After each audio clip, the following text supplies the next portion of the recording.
వాళ్ళకి పెట్టిన వీళ్ళ నుంచి గడ్డ వెంకటరామన్నది గడ్డ వెంకటరామ నుంచి ఇక్కడికి గుండాలు ఇక్కడ ఉన్న వాళ్ళకి ఇక్కడ వాళ్ళకి సీన్ లేదు. వాళ్ళు ఇక్కడ పెట్టించి వాళ్ళకి వాళ్ళంతా ఇట్లా చంపించారు. వాళ్ళు మాత్రం ఎందుకన్నా ఇంకేమన్నా మళ్ళీ ఇంకేమంటారా? క్లారిటీ వచ్చిందా మళ్ళీ మీకు? కేసీఆర్ కేటీఆర్ కాళేశ్వరం మెగాటి ప్రాజెక్ట్ మీద కేసు వేసింది. ఈ రోజు నేను కేసు గెలిచేదంట వచ్చి జీర్ణించుకోలేక ఇట్లా టీఆర్ఎస్ నాయకులు మొత్తం కలిపి ఈ కేటీఆర్కి పెట్టిన వీళ్ళ నుంచి గడ్డ వెంకటరామన్నది గడ్డ వెంకటరామ నుంచి ఇక్కడికి గుండాలు ఇక్కడ ఉన్న వాళ్ళకి ఇక్కడ వాళ్ళకి సీన్ లేదు. వాళ్ళు ఇక్కడ పెట్టించి వాళ్ళకి వాళ్ళంతా ఇట్లా చంపించారు. వాళ్ళు మాత్రం ఎందుకన్నా కేసీఆర్ కేటీఆర్ హరీష్ రావు వీళ్ళ మీద కేసు వేసినందుకు కక్ష కట్టి కార్యక్రమం చేసిందని చెప్పి ఆ అమ్మాయి క్లియర్ కట్గా చెప్తున్న విషయం. సామాజిక కార్యకర్తకు ఎవరు ఉంటారు ఆయనకు శత్రువులు చెప్పండి మీరు? ఆయన ప్రజాధనం 1,00,000 కోట్లు దోసుక తిన్నారని చెప్పి కోర్టులో సీరియస్గా ఫైట్ చేస్తుండ్రు. ఇంత అన్యాయంగా ఎక్కడ చూడలే. అదొక టీఆర్ఎస్ పార్టీకే ఆ రోజుల్లో నీళ్లు పోసుకొని పెట్రోల్ లాగా యాక్టింగ్ చేసుకుంటూ అగ్గిపెట్టి దొరకలేదని చెప్పి అమాయకులని ఆ రోజు అమాయకుల యువకులనికి చావడానికి కారకులైండ్రు.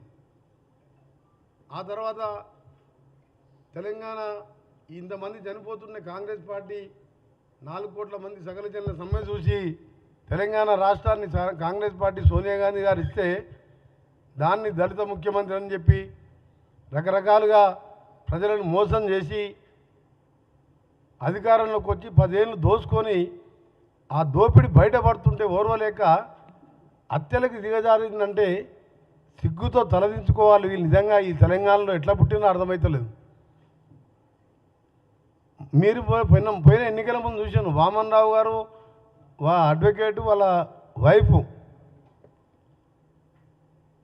నడి రోడ్డు మీద డే టైం మర్డర్ చేసిండ్రు. మర్డర్ చేసిన వ్యక్తి ఎవరో అందరికీ తెలుసు. అక్కడ అతని మీద కేసు పెట్టకుండా సిగ్గు లేకుండా అతనికే టికెట్ ఇచ్చింది మళ్ళీ ఎమ్మెల్యే టికెట్.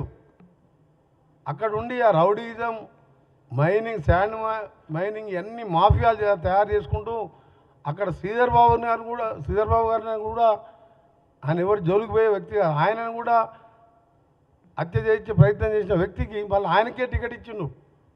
దేశమంతా రాష్ట్రం అంతా కోడే కూసింది. వామన్రావు భార్య భర్తల హత్య కారకులు ఎవరు? ఆయనకే టికెట్ ఇచ్చిండు.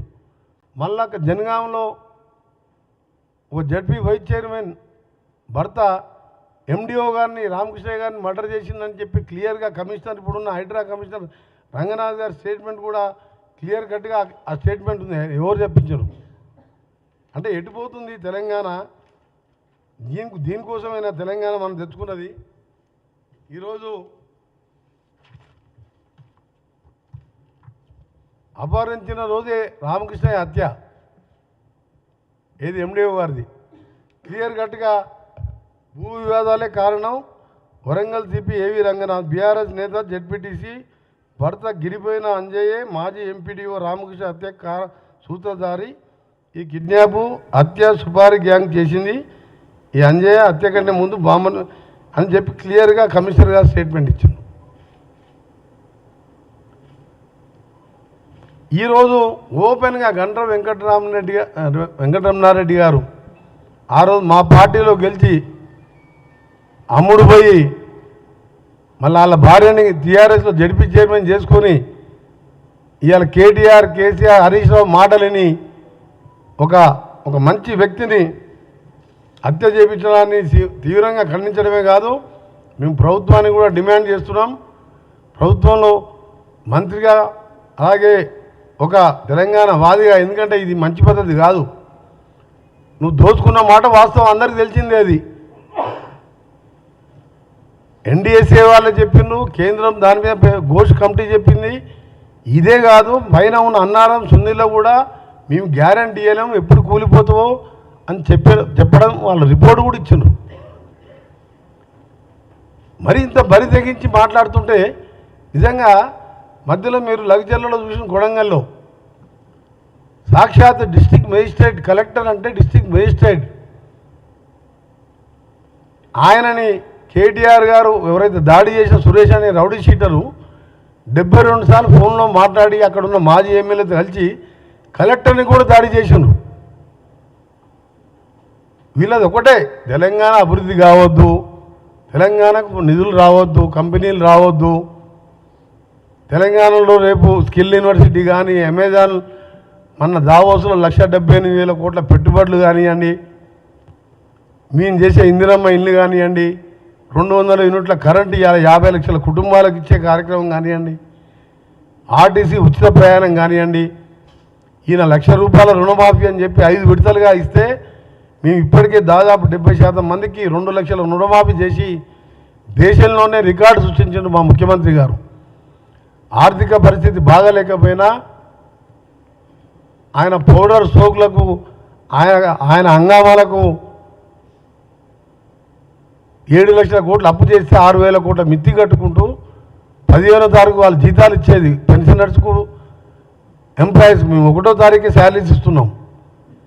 ఇన్ని కార్యక్రమాలు చేస్తూ ఇంకా కూడా చేయవలసిన కార్యక్రమాన్ని చేయాలని చెప్పి పట్టుదలతోని మా ముఖ్యమంత్రి గారు ముందుకు పోతుంటే దీన్ని ఈ విధంగా రాజలింగమూర్తి గారిని హత్య చేయడం క్లియర్ కట్గా ఉన్నది. హరీష్ రావు గారు ఇప్పుడు ఏదో టీవీలో చూసిన నాగాన్ సార్ కృష్ణా నీళ్ళ మీద మాట్లాడుతున్నాడు. ఏమేమో నువ్వు మనిషి మానవత్వం ఉందను, మానవత్వం ఉన్న మనిషివేనా? నీ ఎక్స్ఎమ్మెల్యే జడ్పీ చైర్మన్ భర్త చంపిండని చెప్పి భార్య భర్తను ముడుతుండే వాడిని వెంటనే పార్టీకి వెళ్ళి సస్పెండ్ చేసి లొంగిపోమని చెప్పేది పోయి డైవర్ట్ చేస్తాను. కానీ కృష్ణావాడ ఎవడు కృష్ణావాడ కారణం మా నల్గొండ జిల్లాలో సాగర్లో ఉన్నది. ఆ రోజు నీటి వాట పంచుకున్నప్పుడు ఆంధ్రాకి ఎక్కువ ఒప్పుకున్నది రాసిచ్చింది వీళ్ళు. ఆ నల్లగొండని మహబూబ్నగర్ని ఎండబెట్టినందుకే ఆ 2 జిల్లాలో ఒక్కొక్క సీటుకే పరిమితమైంది. మా ఒక్కొక్క ఎమ్మెల్యే 60-70 గెలిచిండు. మొత్తం ముంచినావు జగన్మోహన్ రెడ్డితో ఆయనతో దోస్తాను చేసుకుంటా ఆయనని ప్రగతి భవన్లో కూర్చోబెట్టుకొని నాశనం చేసింది నువ్వే. శ్రీశైలం సాగర్ నీళ్ళన్నీ కూడా వాళ్ళకి దోషపెట్టింది నువ్వే.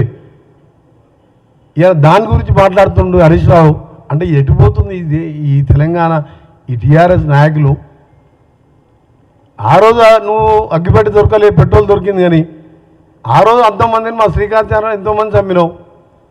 ఇవాళ ప్రశ్నించినందుకు అవినీతి మీద ప్రశ్నిస్తే చంపేస్తావా? ఎంతమంది చంపుకుంటూ పోతారు మీరు? మీ గొర్రెల స్కామ్ కానీ అన్ని స్కామ్ అందరినీ చంపుతారా?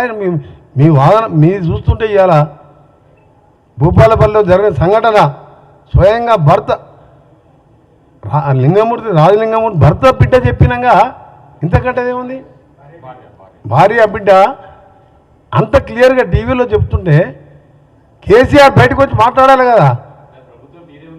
ఒక నిమిషం చెప్తాను, నేను ఆడి కూడా వస్తున్నా.